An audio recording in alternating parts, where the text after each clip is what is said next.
of you. A big round of applause, ladies and gentlemen. Let's begin.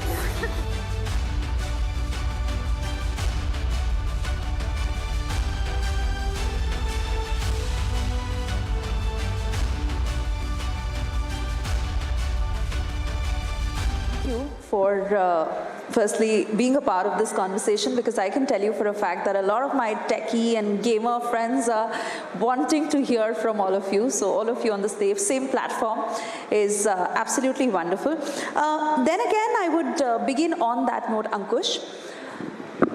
The e-gaming industry is growing at a very fast pace. Given this rise, what are the kind of trends that you currently see? I think the trends we've seen historically for the last decade is we started with traditional Indian games like Rummy, and they cater to the masses. Mobile was a big trend, but traditional games on mobile that have done quite well in India. Of course, there's expansion to other categories, but that's the one trend where there's a diversity of users going from just predominantly male to more female. And yeah, just in terms of the people we hire, the engineering talent that exists, the number of people that are getting employed in the sector, and their journeys and their stories, it's been quite exciting for what gaming's done in the last decade that we've been around. But, you know, Anurag, if you can answer that, right now in India, gaming is really mobile-centric. You think that trends will change in terms of gamers also wanting to take it as seriously on laptops and desktops? You know, so I consider myself a Thet Bharatiya, and I think models that work in India, are primarily domestic models. So let's understand what's fundamentally different about the nation. Our ticket sizes today are relatively small, which means we'll continue to invest people will continue to invest their time on mobile-based model. B, we are a very collectivist society versus the West, which is an individualistic society, which means we don't have people sitting at home alone with 2 hours to kill on a console. Right, and I think that's the impression which has changed for me since coming in, because when you think of the gaming industry, you think of a 20-year-old guy in a hoodie in a dark room with a neon lit keyboard.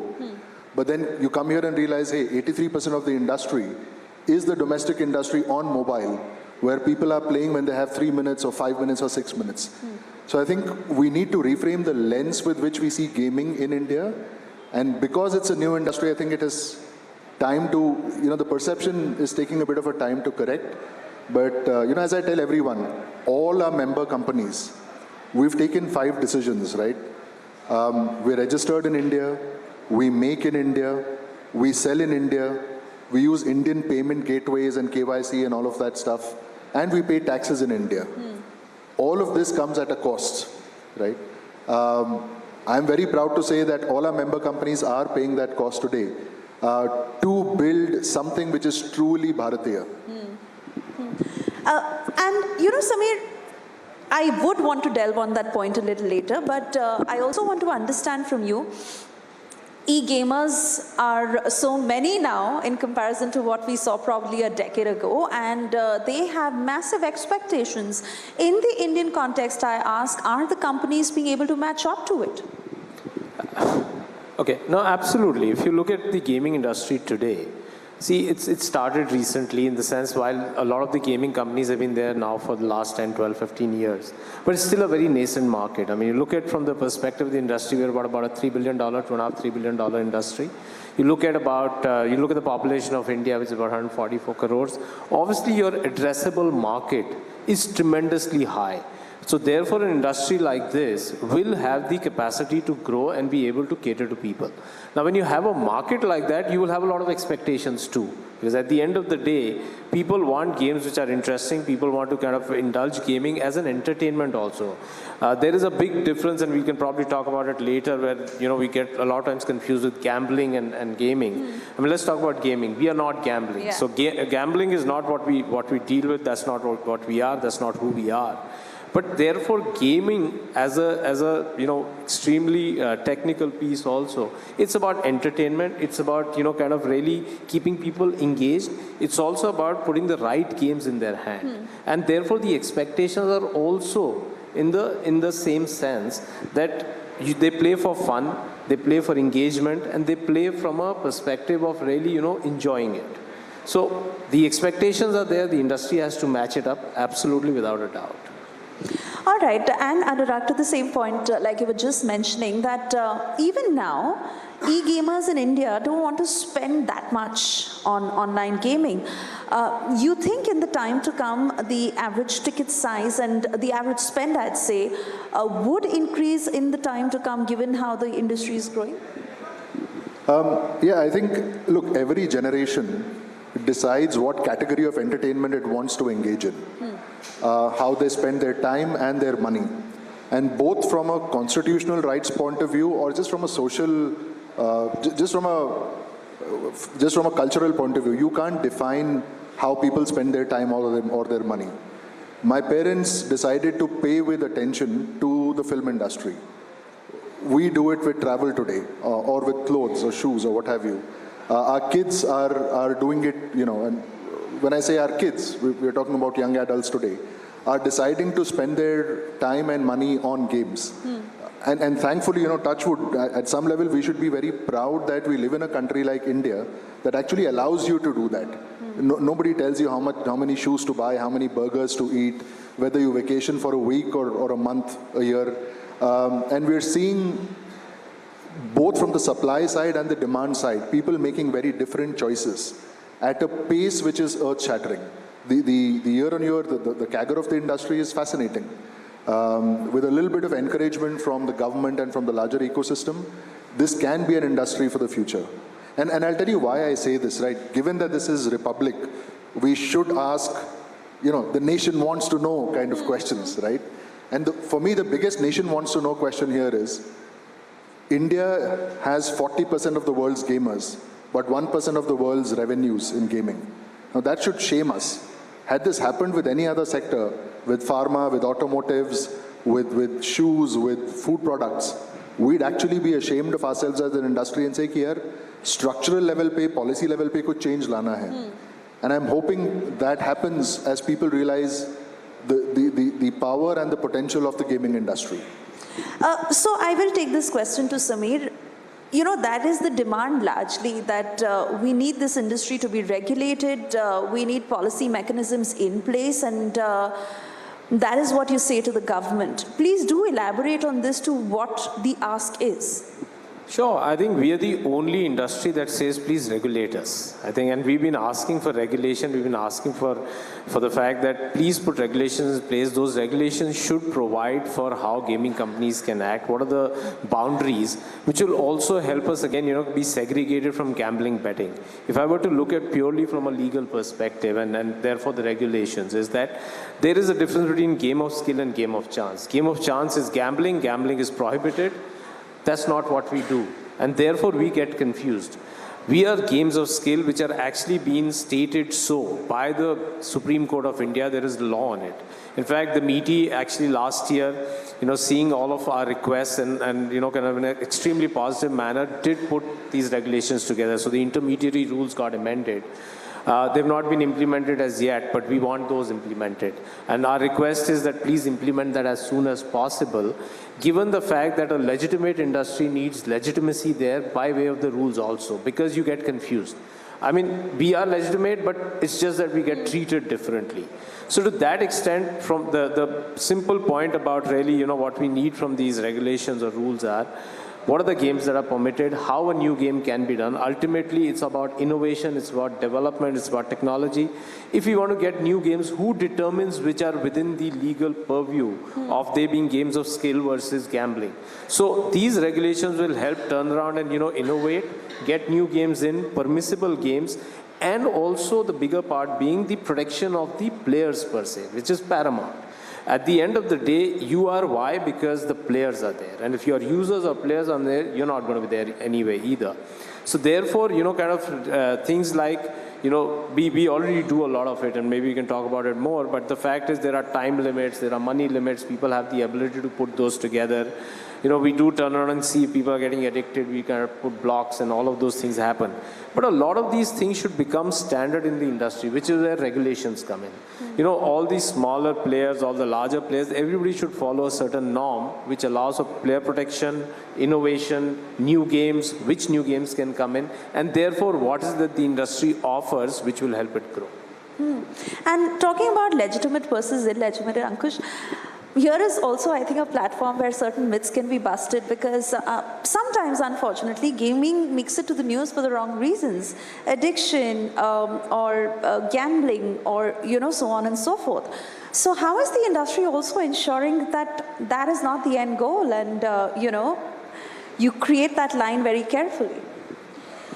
I think if you look at any industry when it comes to the startup ecosystem, if you look at any form of entertainment, and I'm raising a 10-year-old, so I want to cultivate good values at home, in my business, for our customers, for the rest of the Indian market, for the rest of the global market.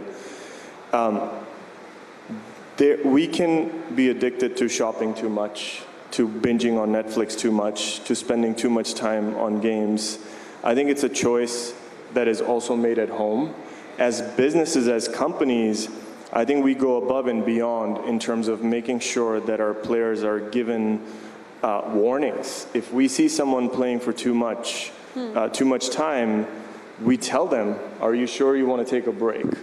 So I think there's a very clear difference between the local, made in India, tax-paying companies like ours that are really out to make sure that we build a very, very large industry, but we do it safely, and we protect the consumers, to echo what Sameer and Anuraag said.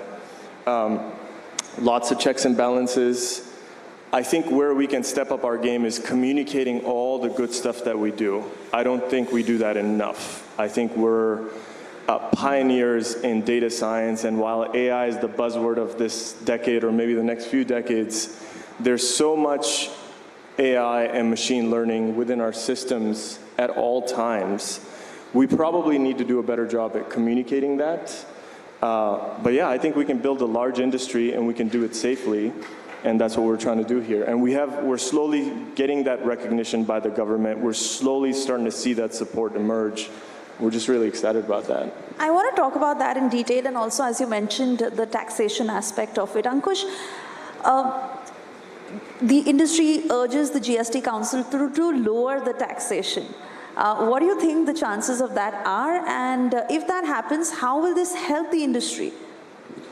So look, I think I've learned in life over the course of many decades running companies not to comment on speculation, and I don't know what the government will do. Is it a reasonable and fair ask? Perhaps. You have to understand that the legal skill gaming industry in India is probably less than 1% of the gray market and wider gambling industry.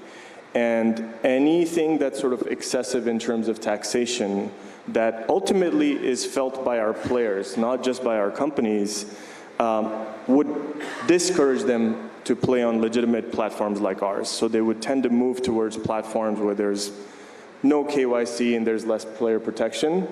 So I think we're working together and we're making very sensible asks. And as far as what the government will do, I don't think I'm in a position to speculate, but I think they've been taking steps in the right direction, and we're just getting a seat on the table and having an active dialogue. That's a two-way dialogue. That's really encouraging for us, and I just hope that continues to go in the right direction.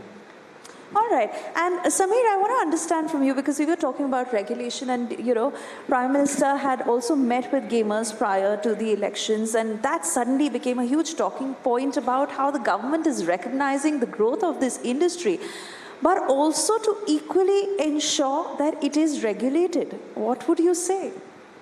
See, I think if you look at it from a prime minister or a government's perspective, I can't really say much about what they're thinking, but clearly what's there in the public domain, they are promoting the AVCG industry. We are part of that, so therefore, kind of obviously when AVCG kind of grows, we grow as well.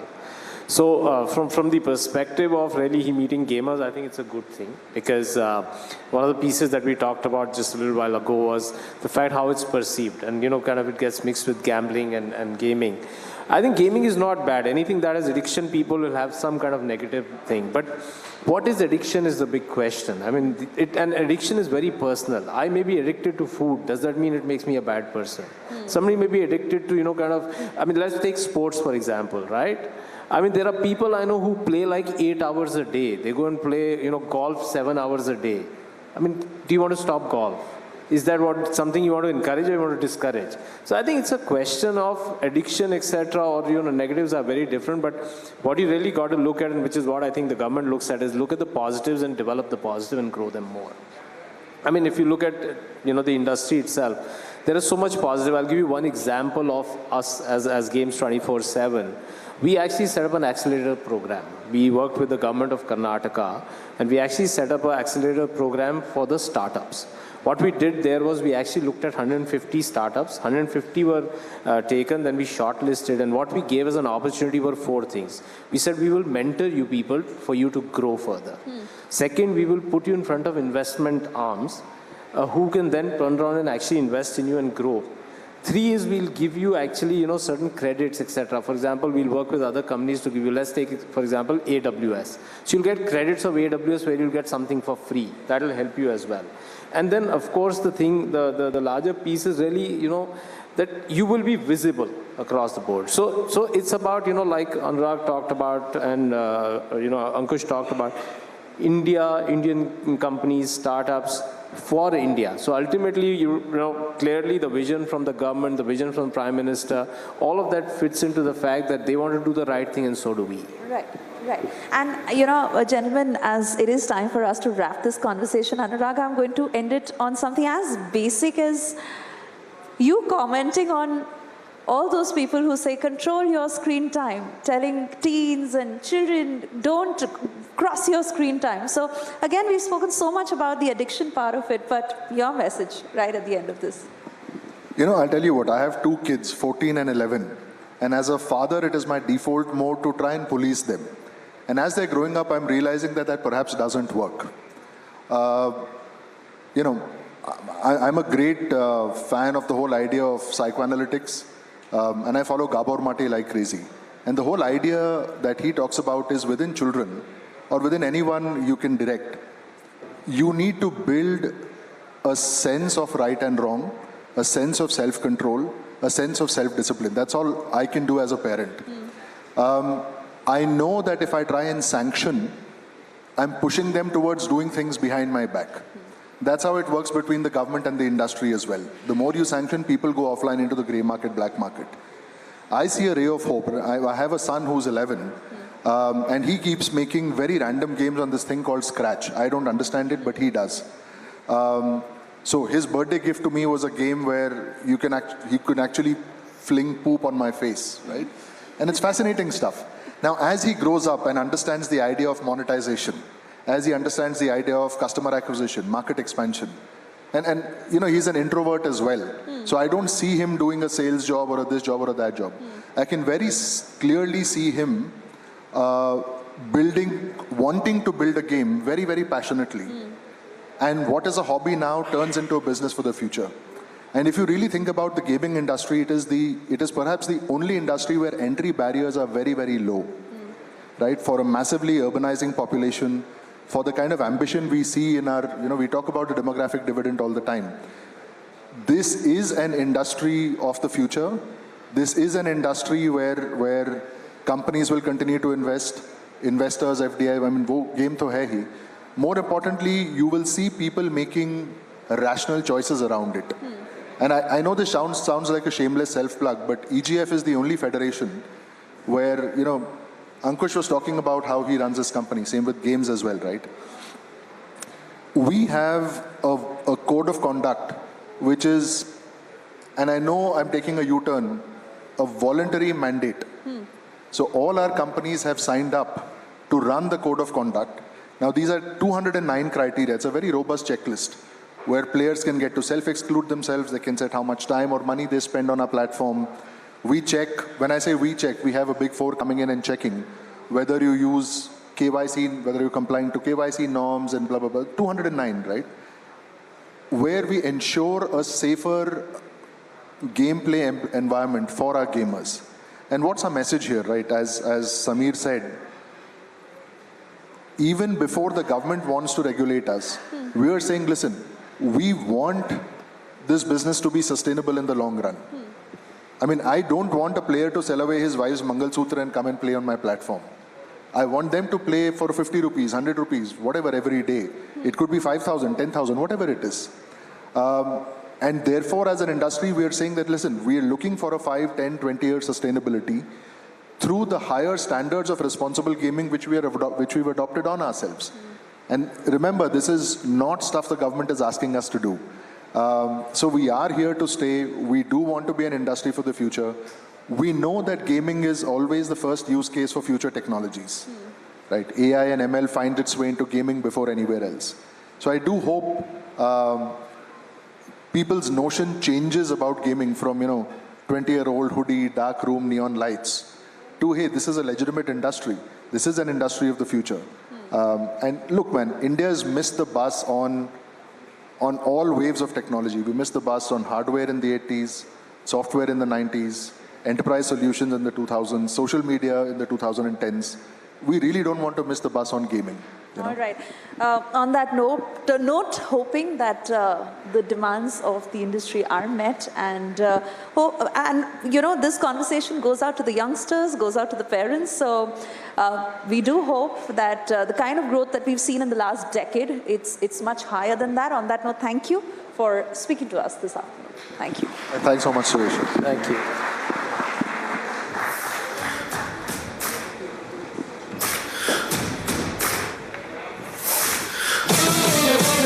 Big thank you, but I'd like to request our panelists and Sayersha to please join us back on stage for a group photograph. We'd just like to capture this moment. So Ankush, Anurag, Sameer, and of course Sayersha, thank you for doing such a wonderful job navigating this session. And it was great. We got to know about the future of gaming and esports, but I also got some great parenting tips. So thank you for that. A big round of applause, ladies and gentlemen. Thank you so much.